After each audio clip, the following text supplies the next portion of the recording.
Hello guys, welcome back to my YouTube channel. In today's video, we're going to review PipeDrive CRM. PipeDrive CRM is a sales-focused platform designed with simplicity and efficiency in mind.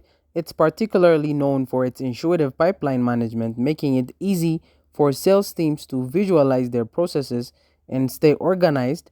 PipeDrive's user interface is clean and straightforward, allowing users to quickly get up to speed without extensive training.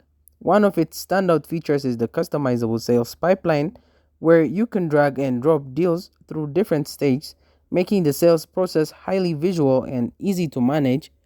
PipeDrive was made for small to medium sized businesses that need a CRM focused on sales. Its automation features, such as activity reminders and workflow automations, help teams stay on top of tasks and reduce manual work. Additionally, PipeDrive integrates with a wide range of third party applications like Google Workspace, Slack, and Trello, enabling seamless collaboration across teams. The platform also offers robust reporting tools that provide insights into sales performance, helping businesses make data driven decisions. However, PipeDrive isn't without its limitation. While it excels at managing sales processes, it lacks some of the advanced features. Features found in more comprehensive CRMs like Salesforce or HubSpot, particularly in areas like marketing automation and customer service management.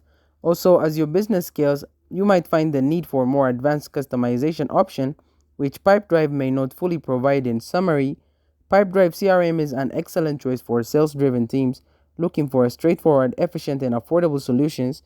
It's ideal for businesses that prioritize sales, pipeline management, and need a CRM that's easy to use and quick to implement. However, if your business requires a more comprehensive CRM with advanced marketing or customer service features, you might need to look elsewhere. So that's it. Thank you guys for watching this video. If this video was helpful, don't forget to like and subscribe to my YouTube channel.